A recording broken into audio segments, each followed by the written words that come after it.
সমস্ত সেক্টরে কর্মচারী রাখা হয়েছে জনগণকে সেবা দেওয়ার জন্য, ঠিক না? হ্যাঁ, আর সে বেতন পায় জনগণের থেকেই, ঠিক না? কিন্তু সে চোখ দেখায় কাকে? চোখ দেখায় জনগণকে। বাবার বিষয় কিন্তু। আবার চেতা যাবে বললে, তারপরে বইলা ফেলি, ঠিক না? রোগ তো এটা, রোগ জিন্দেগির রোগ, এগুলা জীবনের রোগ। ডাক্তার যদিও বলে যে আমি সেবা দিই, কিন্তু ভিজিট তো নেয় না, নেয় না। হ্যাঁ, নেয় ভিজিট। শুকুর গুজার বান্দার সংখ্যা খুব কম, যারা নিজেকে দুদক থেকে বাঁচানোর জন্য, আল্লাহর নারাজগির থেকে বাঁচানোর জন্য সচেতন থাকবে, এরকম লোকের সংখ্যা খুব কমই। তো যেটা বলতেছিলাম, বুঝাইতেছিলাম, শয়তানের অঙ্গীকার ছিল প্রত্যেককে গুমরা করে ছেড়ে দিবে। ফেরেশতা বহুতবার কাঁদছেন। ফেরেশতাদের কান্নার ভিতরে এই দিনও একদিন, এটাও একদিন, যেদিন শয়তানকে বিতাড়িত করেন আর শয়তান বলছিল যে সমস্ত বান্দাকে গুমরা করে ছেড়ে দিব।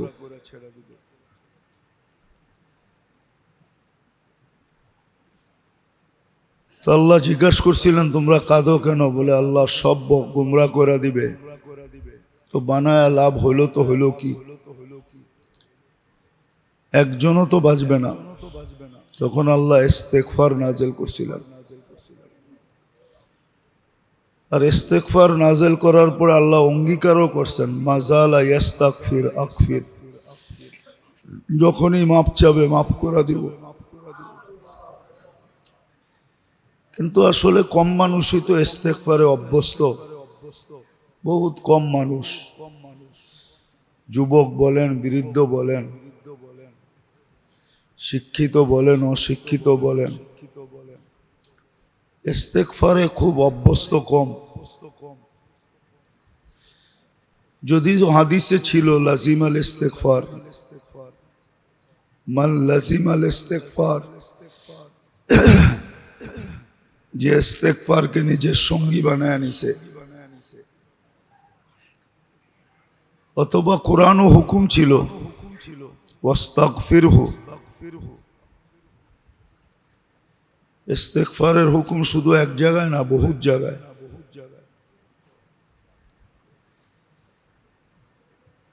আর আল্লাহ ইস্তেগফারকে খুব ভালোবাসেন। মানুষের স্বভাবও এটাই, যদিও আমাদের দেশে প্রচলন নাই, কিন্তু প্রত্যেক মালিকই কর্মচারী সরি বলুক এটা পছন্দ করে,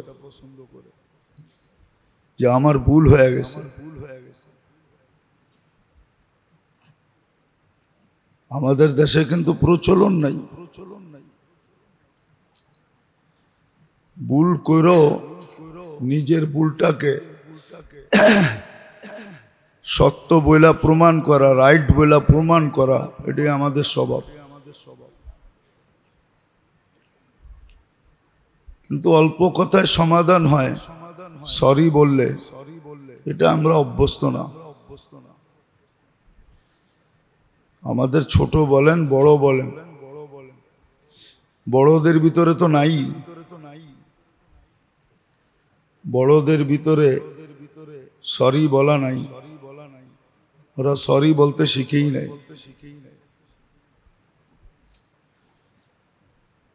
মানুষ যে ভুল হইতেই পারে, এটা ধনাঢ্য ব্যক্তিরা, প্রভাবশালী ব্যক্তিরা, আধিপত্যওয়ালারা, এটা এরা বোঝে না। এরা মনে করে আমাদের সব রাইট। এটা আমাদের সমাজে নাই। এটাই সত্য যে আমাদের সমাজের বিত্তশালীরা সরি বলতে শিখে নাই। এরা ভাবে, বাড়িওয়ালা ভাবে যে আমার কোনো ভুল হয় না, সব ভুল ভাড়াটিয়ার। মালিক ভাবে সব ভুল কর্মচারীর, আমার কোনো ভুল হয় না, প্রচলন নাই। আর এটাতেই আমরা অভ্যস্ত।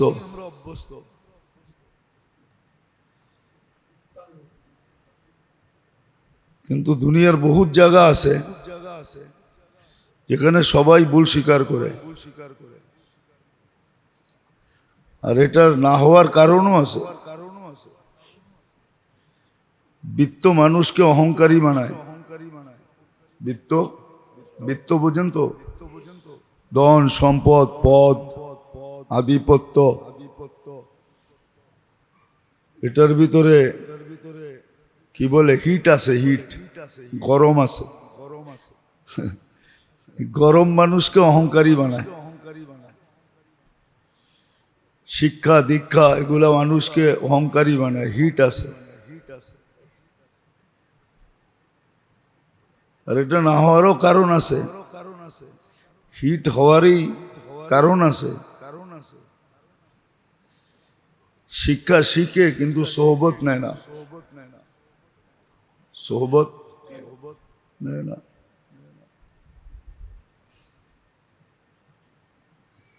সোহবত নেয় না। তরবিয়ত যেটাকে বলে, তরবিয়ত নেয় না, তরবিয়ত নেয় না। কিন্তু হ্যাঁ, খাতা কলমে আছে, খাতা কলমে আছে, দেশের নিয়মের ভিতরে আছে যে প্রজাতন্ত্রের আমলারা প্রজাতন্ত্রের সাথে কেমন ব্যবহার করবে, ওটার কিন্তু বই আছে। যারা সরকারি চাকরি করে, প্রজাতন্ত্রের চাকর কর্মচারী, সবার জন্য রুলস আছে যে প্রজাতন্ত্রের সাথে সে কেমন ব্যবহার করবে, অর্থাৎ জনগণের সাথে সে ব্যবহার কেমন করবে, আচরণ কেমন হবে। কিন্তু এটা শুধু বইয়ে আছে, বইটা বইয়ে থেকে যায়, অভ্যাস হয় না, আদত হয় না, আদত হয় না। উদাহরণ দিলে বুঝে আসবে। সমস্ত সেক্টরে কর্মচারী রাখা হয়েছে জনগণকে সেবা দেওয়ার জন্য, ঠিক না? হ্যাঁ, আর সে বেতন পায় জনগণের থেকেই, ঠিক না? কিন্তু সে চোখ দেখায় কাকে? চোখ দেখায় জনগণকে। বাবার বিষয় কিন্তু। আবার চেতা যাবে বললে, তারপরে বইলা ফেলি, ঠিক না? রোগ তো এটা, রোগ, জিন্দিগির রোগ, এগুলা এগুলা জীবনের রোগ। ডাক্তার যদিও বলে যে আমি সেবা দিই, কিন্তু ভিজিট তো নেয় না, নেয় না। হ্যাঁ, নেয় ভিজিট, ভিজিট নেয় না। এটা সেবা হইলো করতে গা। আচ্ছা, মানলাম সেবা হইল, হ্যাঁ, তার তো বাবা উচিত, যে ডাক্তারের রুগী নেই সেই ডাক্তার কান্দে যে আমার কোনো রুগী নেই, ঠিক না? আবার ওনার যখন রুগী শেষে, রুগী শুরু হবে, দেখবেন রুগীর লোকে বাপ দেখাবে, চোখ বড় করবে, ধমকাবে, বোঝেন না, এই সেই, ঠিক না? আমাদের দেশে কিন্তু এই জন্যই তো আমাদের দেশের রুগী সব বাহিরে কেন যায়? থিওরি তো দুইটাই দুনিয়াতে, ডাক্তারি লাইনে তৃতীয় কোনো থিওরি নাই। একটা হলো ব্রিটিশ থিওরি, একটা হলো আমেরিকান থিওরি। ডাক্তারি লাইনে এই দুটা থিওরি, বলুক ডাক্তাররা আমি ভুল বললে।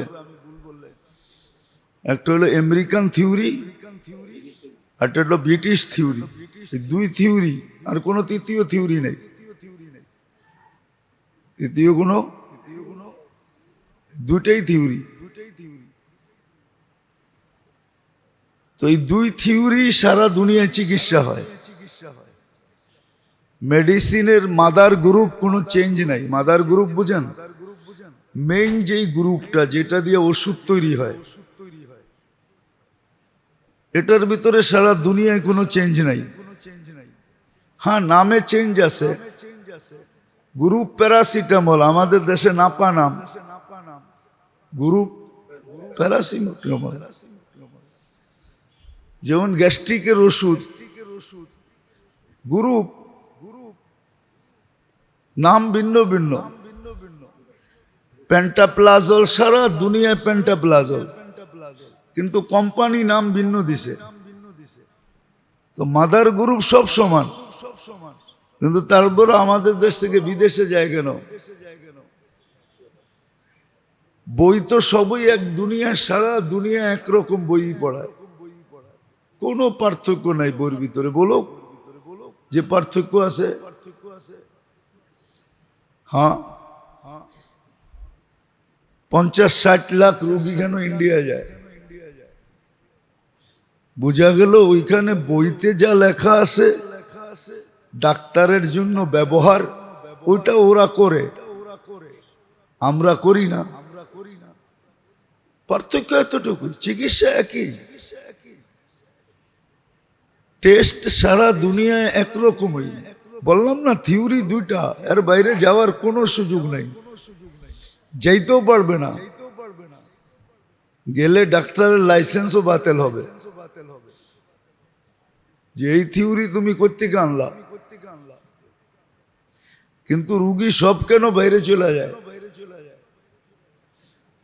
যে অঙ্ক দিয়ে আসে ইন্ডিয়া, সিঙ্গাপুর, থাইল্যান্ড, ওটা দেশে থাকলে দেশ আরো উন্নত হইতো।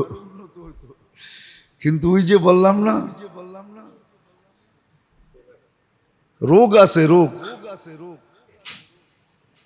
কেননা শিক্ষার সাথে সোহবত নেই। হ্যাঁ, সোহবত ছিল সোহবত, নাইলে ইন্টার্নি করায় কেন? ইন্টার্নিটাই সোহবত, ইন্টার্নিটা এটা সোহবত ছিল, সোহবত। সিনিয়র ডাক্তার প্রফেসরদের সাথে ঘুরা ঘুরা দেখবে সারে রুগী কেমনে দেখে, কিন্তু সারেই তো রুগী। ইন্টার্নিয়ালা শিখবে কোত্থেকা? সারেই তো রুগী, সারেই রুগী। আমার মনে আছে, আমার ছেলেকে নিয়ে যখন আমি ব্যাংকক চিকিৎসা করতে গেছিলাম, তো ওই ডাক্তার আমাকে জিজ্ঞাসা করতেছিল তোমাদের দেশে কয়জন রুগী দেখে? তো আমি বললাম 50-60 জনের নিচে তো দেখে না। দেখো আমি 12 জন রুগী দেখি, আর 13 নম্বরের রুগী আমি নিজেই। 12টা রুগীর দেখার পরে সে ভিজিট নেয়, 5000 বাত ভিজিট নেয়, 5000 বাত বামরুংরাটে। 12টা রুগী দেখলে 60,000 বাত পায়। আর কত লাগে? সে বলতেছিল 13 নম্বর রুগী তো আমি নিজে, আমি 13 নম্বর রুগী কোত্থেকে দেখবো? তো সে বড় আফসোস করতেছিল যে তোমাদের দেশে ডাক্তাররা এত রুগী দেখে কেন? যে দেখেন, আমি নাম বলবো না, আমি চিনি, আছে কিনা জানি না, নিউরোলজিস্টের প্রফেসর ছিল, বড় নাম করা এশিয়ার ভিতরে। উনি সারা রাত্রে রুগী দেখতেন, এমনকি ওডিতে রুগী রাইখা উনি বাইরে যায় ব্যাডমিন্টন খেলতেন। শেষমেশ ওনার ছাত্ররাই পাগল বলতো ওনাকে। নাম বলবো না, নাম বললে অনেকে চিনা ফেলবে, বেঁচে আছে কিনা জানি না। তো এরকম এগুলো জীবনের রোগ, জীবনের রোগ। শুধু ডাক্তার না, সর্বসেক্টর। সহজে বুঝানোর জন্য বুঝাইলাম। আমাদের দেশে দেখবেন যেই দোকানে বেচা বিক্রি বেশি হয় না, ওরা কাস্টমাররে ধমকায়, এই মিয়া লাইনে থাকতে পারেন না, একটু আগে গেলে বিহেভ খারাপ করে। কিন্তু ও ভাবে না ওর মতো দোকান আরো আছে, ঠিক না? হ্যাঁ, আমরা মাঝে মাঝে দেখি তো সিএনজির লেগে লাইন ধরলে ওরা দমকায়, মনে হয় যে ফ্রি দিতেছে আমারে। তো মাঝে মাঝে বলতে বাধ্য হই, বেটা ফ্রি তো দেস না, ব্যবহারটা ভালো কর, তোর রোগ আছে মনে হয়। হ্যাঁ সত্য, এটা রোগ, জীবনের রোগ। এগুলা চিকিৎসা জরুরি। আপনি মানুষ বড় দামি, সর্ব সেক্টরে দেখবেন এগুলা রোগ। এটা আমার ভিতরেও আছে, সবার ভিতরেই আছে, কিন্তু চিকিৎসা হওয়া চাই। কেননা শরীরের রোগ নিয়ে যত সচেতন আমরা, জীবনের রোগ নিয়ে এত সচেতন না। সচেতন না, সচেতন আমরা না। রিক্সাওয়ালাও দেখবেন মাঝে মাঝে আপনাকে ধমকাবে, অথচ রিক্সা চালায় খায়, ওর রুটি রুজি এটার ভিতরে। এই জন্য এটা রোগ। নবীকে আল্লাহ নিজেই বলছেন, লাউ কুনতা ফাদ্দান গলিদাল কলবে, আপনার ভিতরে আমি দুনিয়ার সমস্ত আকর্ষণ, সৃষ্টির ভিতরে এমন আকর্ষণ নাই যে আকর্ষণ আপনার ভিতরে না দিছি। আপনাকে আমি আকর্ষিত বানাইছি, যে আপনাকে দেখবে আকর্ষিত হবে। কিন্তু তারপরও শিক্ষা দিছে, লাউ কুনতা ফাদ্দান গলিদাল কলবি লানফাদ্দু মিন হাওলিক। আপনিও যদি একটু কঠিন হন, মানুষ আপনার কাছ থেকে দূরে সরে যাবে। এই জন্য মুসা আলাইহিস সালাম বড় জালালি ছিলেন, আর হবেন না কেন? আল্লাহ বড় বড় মুজিজা দিছিলেন, ওনার যুগের ভিতরে শ্রেষ্ঠ, ঠিক না? তারপরও বইলা দিছে, কুলা লাহু কাউলান লাইয়িনা, ফেরাউনের সাথে নরম কথা বইল, শক্ত বইল না। তরবিয়ত এগুলা, এগুলা কি তরবিয়ত। এই জন্য আল্লাহ রসুল রোগ এগুলা চিৎকার দিয়েছেন যাওয়ার সময়, ওমা মালাকাত আইমানুকুম, অধীনস্থের সাথে ভালো ব্যবহার করো। এই কথা সবসময় ভাইবো যে তোমার অধীনস্থ আল্লাহ বানাইছেন, না বানাইলে কি করতে? তোমার গাড়ির দরজা কে খুলতো? তোমার জুতা কে সিধা করতো? তোমার সেবা যত্ন কে করতো? কেউ তো করতো না। তোমাকে এমন অ্যাবিলিটি দিছি যে তুমি 10 জনকে কর্মচারী রাখতে পারো, বইলেই তুমি শক্ত ব্যবহার করো না, অধীনস্থের সাথে নরম ব্যবহার করো। এগুলো সব রোগ। আর এই রোগের উৎপত্তি স্থল আছে, কোত্থেকে উৎপত্তি হলো এটাই দেখাইতেছিলাম। এগুলো জীবনের রোগ। হ্যাঁ, রোগ হওয়ার কারণেই সংসার অশান্তি। বলে না, সংসার অনেক টিকাইতে চেষ্টা করছি, সংসারটা টিকে নাই।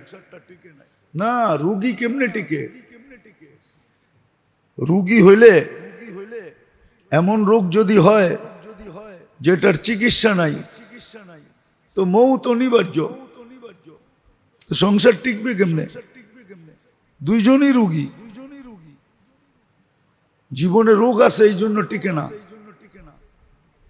নাইলে টিকবে।